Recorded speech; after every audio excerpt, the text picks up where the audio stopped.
The galaxy was dying. Admiral Tova stood on the bridge of her flagship and watched another world burn.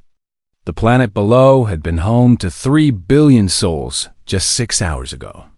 Now it was nothing but fire and ash. The devouring fleet had come, and nothing could stop them.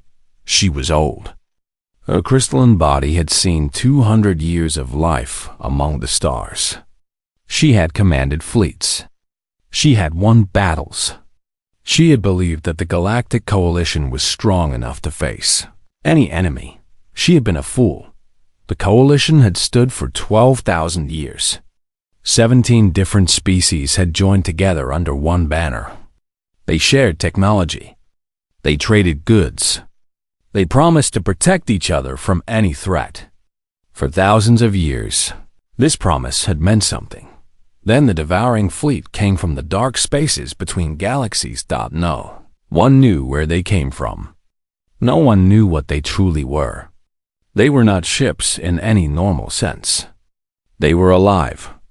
Massive creatures of metal and flesh, twisted together in ways that made no sense. They did not want to talk. They did not want to trade. They did not want peace. They only wanted to feed. The first system fell in 3 days. The Coalition sent a fleet of 200 ships to stop them. None of those ships came back. The second system lasted a week. The third lasted 4 days. Each time, the devouring fleet grew larger. They consumed the metal from ships. They consumed the energy from stars. They consumed the flesh from any living thing they caught, and they were always hungry. "Admiral," her communications officer said. His voice was shaking. "We have lost contact with the Third Fleet." Tova closed her eyes. The Third Fleet had been their last real fighting force. 800 ships, the best crews in the Coalition, gone. Just like that. "How many ships do we have left?" she asked. 47, Admiral. Most are damaged. Many cannot fight. 47 ships. Against a swarm of thousands. It was not a battle. It was a death sentence. She looked around her bridge. Her crew was tired. They had been fighting and running for months. They had watched friends die. They had watched worlds burn. She could see it in their eyes. They had given up hope. She could not blame them. She had given up hope too. "Send out another distress signal," she ordered. "Broadcast to every frequency. Tell anyone who can hear us where we are. Tell them we need help."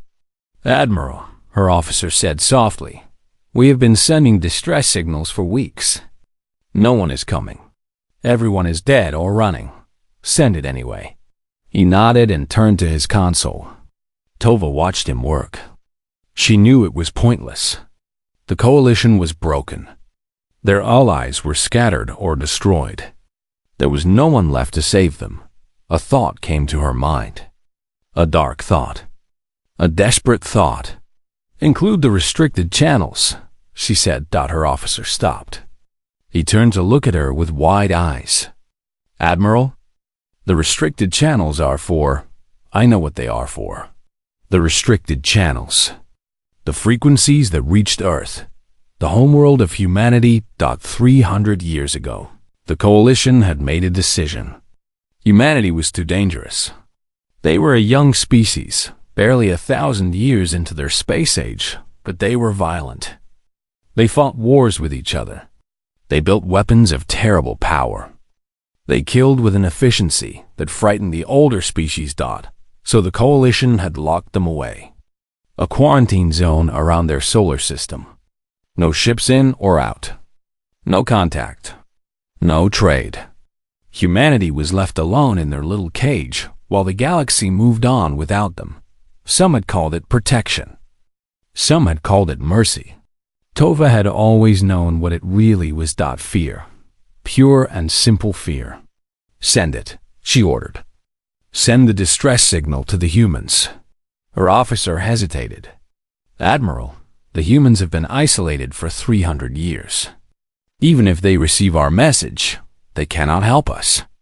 They do not have ships that can travel between stars. We do not know what they have. We made sure of that when we locked them away. They are dangerous. Yes, Tova said. They are. But the devouring fleet is more dangerous. And right now, I would make a deal with any devil if it meant saving even one life from those monsters. She turned back to the viewport. The burning world was fading behind them as her ship limped away. In a few hours, the devouring fleet would finish feeding. Then they would come hunting again. Send the message, she said again, and pray that someone answers. The signal went out. It traveled across the stars, through the quarantine zone, to a small blue world that the galaxy had tried to forget. Hours passed. Tova did not sleep. She sat in her command chair and waited. She did not know what she was hoping for. Perhaps nothing. Perhaps she just wanted to feel like she had tried everything before the end came. Then her communications officer made a sound. A small, shocked sound. Admiral, we have received a response. Tova stood up. From whom? What system? From Earth, Admiral. From the humans? The bridge fell completely silent. Every officer stopped what they were doing. They all turned to look at the communications console.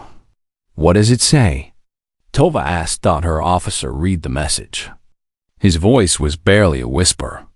Hold your position. We are coming. Tova felt something she had not felt in months. She did not know if it was hope or terror. Perhaps it was both.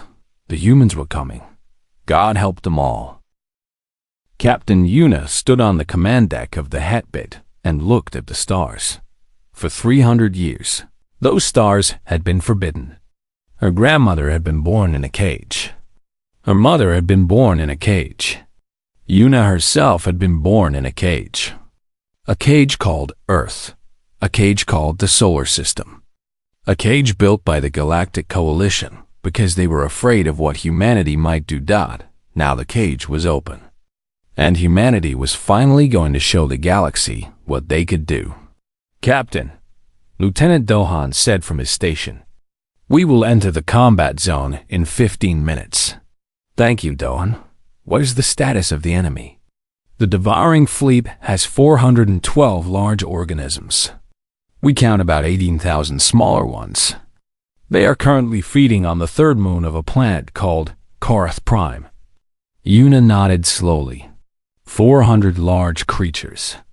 18,000 small ones. Against one ship. Her ship, the HFY, was not like other ships. It was not a simple vessel made of metal and engines. It was 300 years of anger, fear, and determination built into a single weapon. When the Coalition had locked humanity away, they'd expected the humans to simply sit and wait. They had expected humans to fade away and be forgotten. They did not understand humans at all. Instead of fading, humanity had grown stronger. They had built. They had trained. They had prepared. They knew that one day something would happen. One day, the cage would open.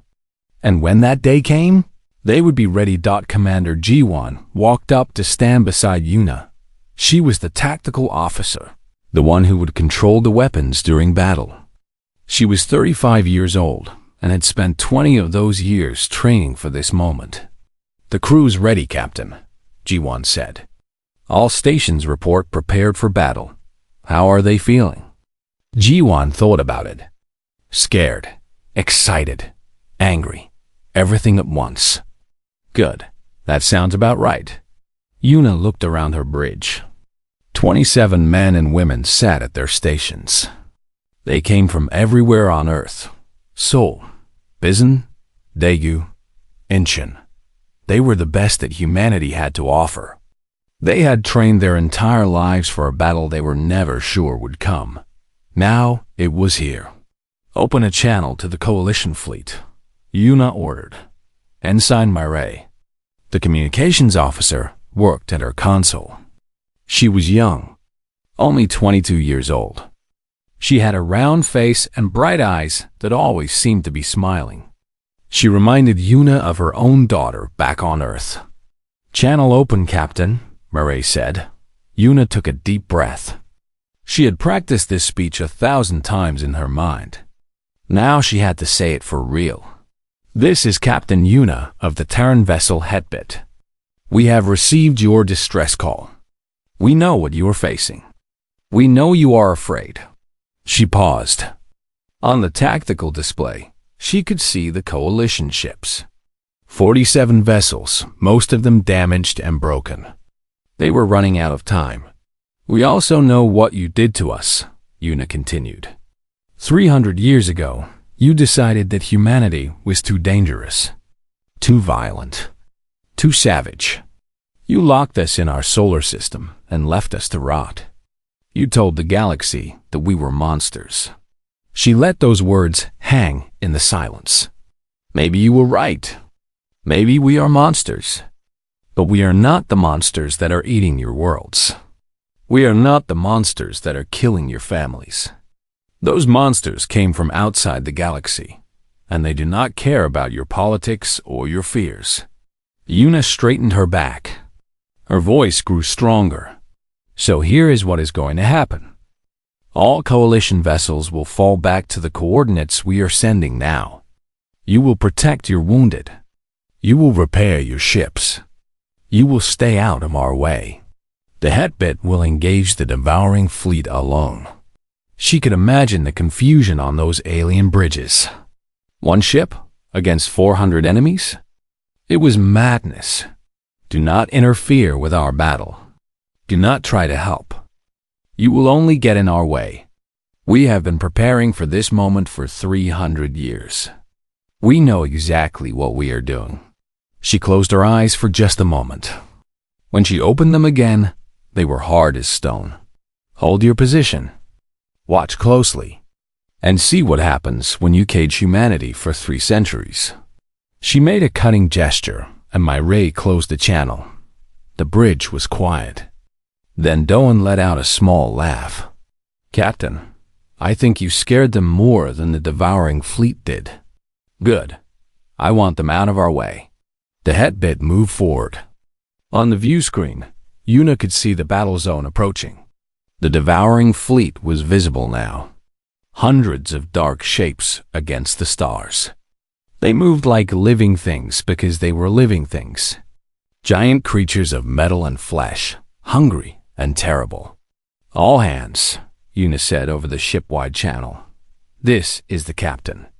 For 300 years, we have waited. Our grandparents lived and died in a cage. Our parents lived and died in a cage. We were born in a cage. Today, that ends. Today, we show the galaxy who we really are. Today, we fight. She sat down in her command chair. Her hands gripped the armrests. Battle stations. The lights on the bridge shifted to red. Alarms sounded throughout the ship. 412 crew members moved to their positions. Weapons powered up. Shields came online. Engines roared with power. The HFY, the first human warship to travel between stars, moved toward the enemy, and on 47 coalition ships, 17 different species watched in silence. They did not know what to expect. They had heard stories about humans. Terrible stories.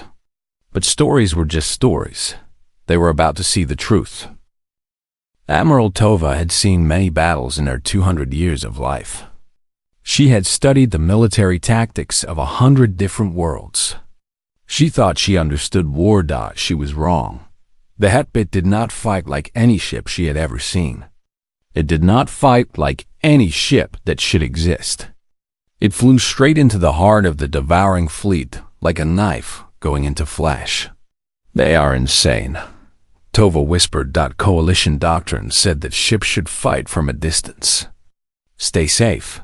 Use formation flying. Overwhelm the enemy with numbers and firepower. Never get too close. Never take unnecessary risks. The humans had clearly never read coalition doctrine.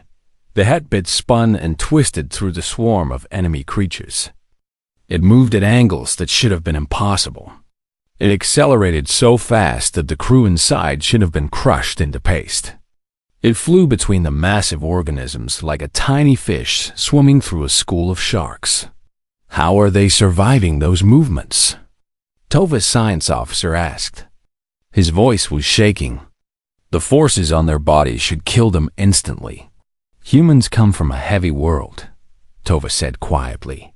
Their bodies are built to survive stress that would break us apart. But it was more than just their strong bodies. It was the way they thought, the way they fought, the way they turned death into a dance. The coalition saw war as a terrible necessity, something to be avoided if possible, something to be ended quickly if not. The devouring fleet saw war as feeding time, just another way to grow stronger. Humans saw war as an art form. Captain. Una sat in her command chair and watched the battle unfold around her. Her hands moved across her console. Her voice was calm and steady as she gave orders. Dawn, bring us around the heading 77. G1, target the communication tendrils on the 3 large organisms at bearing 45. Yes, Captain. The hat bit twisted. Its weapons fired. 3 precise shots hit 3 precise targets. The large organisms suddenly stopped moving together. They had been cut off from the swarm mind that connected them all. Good, Una said. Now they cannot work together. Myray, signal the coalition ships to target those 3. They should be able to handle separated enemies. Yes, Captain. On the coalition vessels, officers scrambled to follow the human instructions. 3 ships moved forward and attacked the isolated organisms. Without their connection to the swarm, the creatures were confused and slow. They died quickly. Tova watched in amazement. In one simple attack, the humans had changed the shape of the entire battle. They are not just fighting, she said. They are teaching us how to fight. The Hatbit continued its deadly dance. It never stayed still. It never flew in a straight line. It moved constantly, always spinning, always turning, always finding new angles of attack. Lieutenant Dohan laughed as he flew the ship. Sweat covered his face. His hands were a blur on the controls. He had trained in simulators since he was 15 years old. 10,000 hours of practice. All for this moment. Come on, he muttered under his breath. A massive tendril swept toward the ship. He rolled out of the way with centimeters to spare. Is that the best you can do? Commander Jiwan was not laughing. Her face was stone. Her eyes were fixed on her weapons display. She fired again and again, each shot finding a target, each target dying. Switching to close-range weapons, she announced. The Hetbit dove toward the largest creature in the swarm. It was massive, bigger than some moons. Its body was covered with weapons and armor. It had killed 100 coalition ships by itself. The human ship flew directly at it. They are going to crash, someone on the coalition ship said. They did not crash at the last possible moment. The Hetbit pulled up and flew along the surface of the giant creature. Its plasma cutters activated. These were mining tools designed to cut through asteroids. Now they cut through living flesh. The giant creature screamed. It was a sound that traveled through space itself, a psychic wail of pain and rage. Its body thrashed. Its weapons fired wildly. But the Hetbit was too close and too fast. It carved a long, deep wound across the creature's body, then flew away before the thrashing could catch it. Green blood spilled into space. The creature shuddered and began to die. Direct hit on primary organism, Jawan reported. Target is neutralized. Good work, Una said. Find me the next one. The battle continued. Hours passed. The Hetbit took damage. Its shields flickered. Its hull was marked with burns and scars. But it kept fighting. And slowly, impossibly, the devouring fleet began to shrink. Tova could not believe what she was seeing. One ship, One single ship was turning the tide of a war that had seemed hopeless. The humans were not just surviving. They were winning. How is this possible? Her tactical officer asked. Tova thought about it. She watched the HFY spin through another group of enemies, leaving destruction in its wake. She thought about the stories she had heard about humanity, the wars they had fought, the weapons they had built, the history of violence that had made the coalition so afraid. They were born for this, she said slowly. Their entire history is war. They have been fighting since before they could walk upright. Fighting each other. Fighting their world. Fighting to survive. We saw that violence and we were afraid.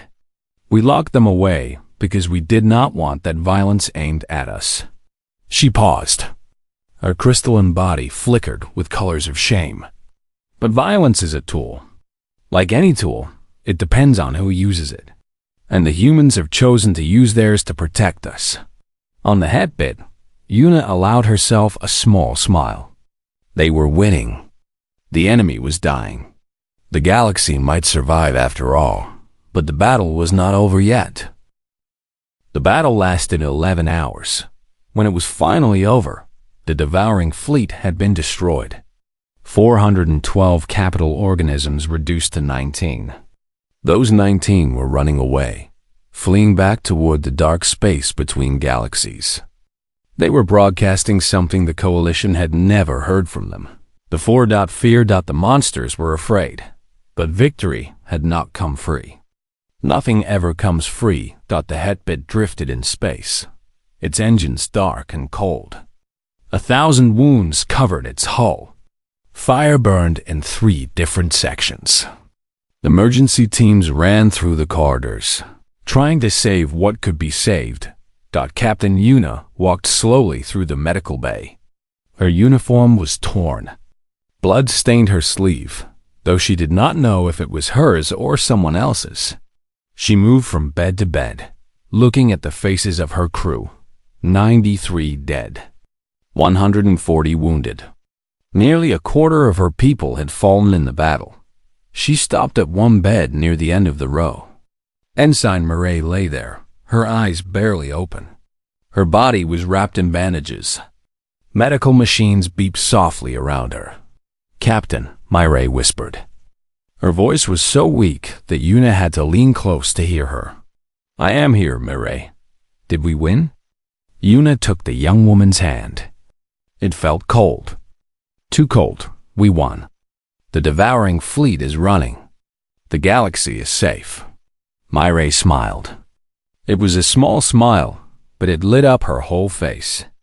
Even now, even dying, she looked like she was about to laugh at a joke, only she understood. Good. That is good. Yuna felt tears building in her eyes. She had commanded soldiers for 20 years. She had lost people before, but it never got easier. It never stopped hurting. You saved us, Yuna said. When the hull breached in Section 7, you held the patch in place. You kept the vacuum out. You saved 12 lives. I know. Marie's smile faded slightly. I could feel the cold. The darkness. It hurt, Captain. It really hurt. I know it did. But I thought about my sister, Hana. She is training to be an officer, you know? Just like me. I thought about how she would be sad if I just gave up. So I did not give up. I held on as long as I could. Her hand squeezed Yuna's. The grip was weak, but there was love in it. Tell her I was brave, okay? Tell her I did not give up. I will tell her. I promise. Marie's eyes started to close. I am tired, Captain. So tired. Then rest. You have earned it. Will you stay? Just for a little while? I will stay. Yuna sat beside the bed and held Marie's hand. She watched the young woman's breathing slow. She watched the light fade from those bright eyes. 3 minutes later, Ensign Mireille was gone.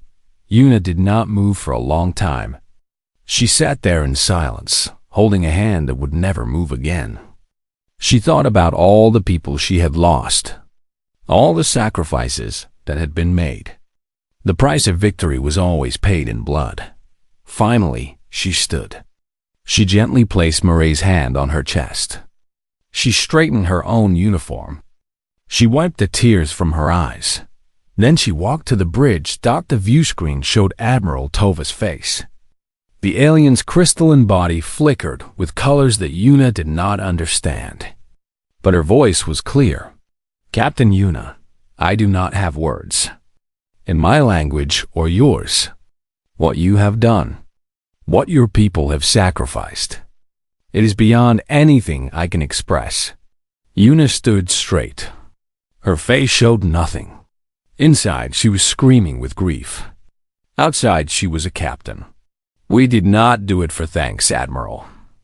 We did not do it for reward. Then why? We imprisoned you. We called you monsters. We left you to rot in your solar system for 300 years. Why would you save us? Yuna thought about the question. She thought about Mireille. She thought about all the dead. She thought about her grandmother, who had lived and died in the cage, dreaming of stars she would never reach. Because it was right, she said simply. Because no one deserves to be eaten by monsters. Because we are human, and humans do not abandon people to the darkness. Even people who abandoned us. Tova was silent for a moment. Her color shifted to something that might have been shame. We were wrong about you. We feared your violence. We feared your anger. But we did not see the rest of you. We did not see your courage, your compassion, your willingness to die for strangers. No, Yuna agreed. You did not. Can you forgive us? Yuna looked at the stars. She thought about 300 years of imprisonment. 300 years of being called monsters. 300 years of being forgotten. Forgiveness takes time, she said. But we can start by working together. As equals, as partners, as friends. I would like that, Tova said. I would like that very much. Yuna ended the transmission. She sat down in her command chair. Around her, her surviving crew worked to keep the ship alive. They were tired and hurt and grieving. But they were still fighting. That was what humans did. They fought. They survived. They kept going, no matter what. And they never, ever gave up. 6 months had passed since the Battle of Korath Prime. The galaxy was different now. The Galactic Coalition had dissolved itself. In its place stood something new. The Galactic Alliance. And for the first time in 300 years, humanity was part of something bigger than themselves. Admiral Yuna stood in the Grand Chamber of Unity. It was a massive room on a space station called Covenant Prime. Representatives from 23 different species sat in seats that rose up around her like a great bowl. Thousands of eyes watched her. Some were afraid.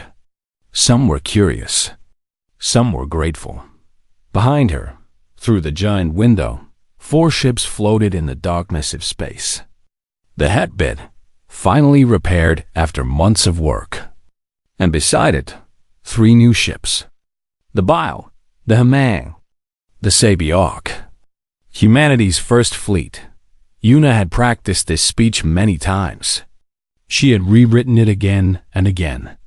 But now that she was standing here, the words came easily. For 300 years, humanity was alone. You locked us away because you were afraid. You called us monsters. You said we were too violent, too dangerous, too savage to live among civilized peoples. She paused. The chamber was completely silent. You were not entirely wrong. We are violent. We are dangerous. Our history is written in blood. We have made terrible mistakes. We have done terrible things to each other and to our world. She looked around at all the alien faces watching her. But you made a mistake too. You saw our darkness and you forgot to look for our light. You saw our violence and you forgot to see our love. You saw our anger, and you forgot to see our compassion." She straightened her back. Her voice grew stronger. "We are not here for revenge. We are not here for power. We are not here to conquer or control. We are here because the galaxy is vast and dark and full of dangers. We are here because no species should face those dangers alone. We are here because we are human, and humans protect each other." She raised her hand toward the window behind her. "Those ships represent our promise to you. The Hetbit, the Bile, the Hemang, the Sabiok, Sunlight, Star, Hope, Dawn. They are not weapons of conquest. They are shields. They will stand between the innocent and the darkness. They will fight so others do not have to die."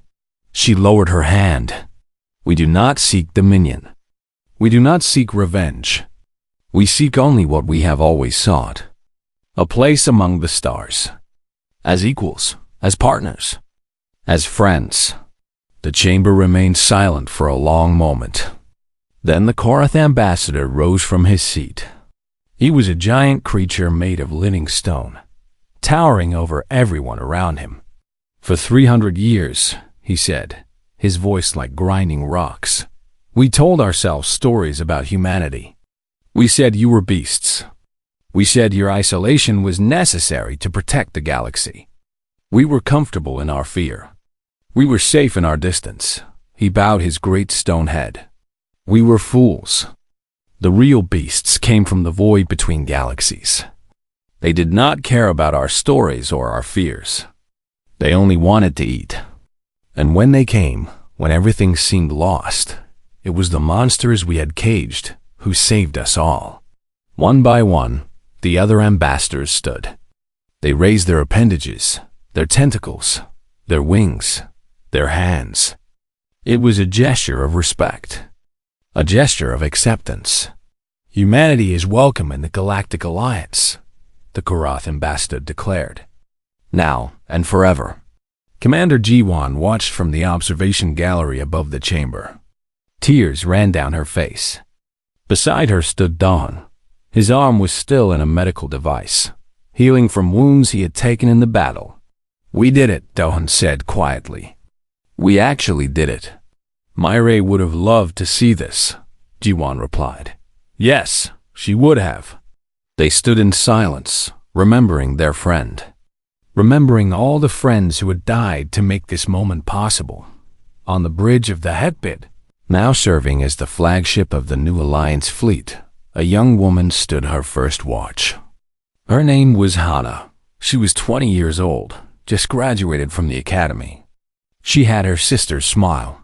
On her console, she had placed a small photograph. Myre in her academy uniform, laughing at something off camera. That was how Hana wanted to remember her. Laughing, happy, full of life. "We made it to the stars," Hana whispered to the photograph. "All of us, together. Just like you wanted." She looked out at the view screen. Ships of every shape and size floated in formation around the station. Human ships and alien ships, side by side. Working together. Protecting each other. Outside, in the darkness between stars, the remaining creatures of the devouring fleet waited. They had learned fear. They had learned that the galaxy was not as helpless as they had believed. But they were still hungry. They were still out there. Someday, they would come back. When that day came, humanity would be ready. Not alone this time, but with friends. With allies. With a galaxy that finally understood what the humans had known all along. The darkness is vast. The dangers are many. But together, standing side by side, there is nothing that cannot be overcome. Hana smiled at the stars. "We are coming," she said softly. "All of us, together, and we will never stop fighting." The Hetbit turned its bow toward the darkness. Its engines glowed with light. And humanity, finally free, began its journey among the stars. The end.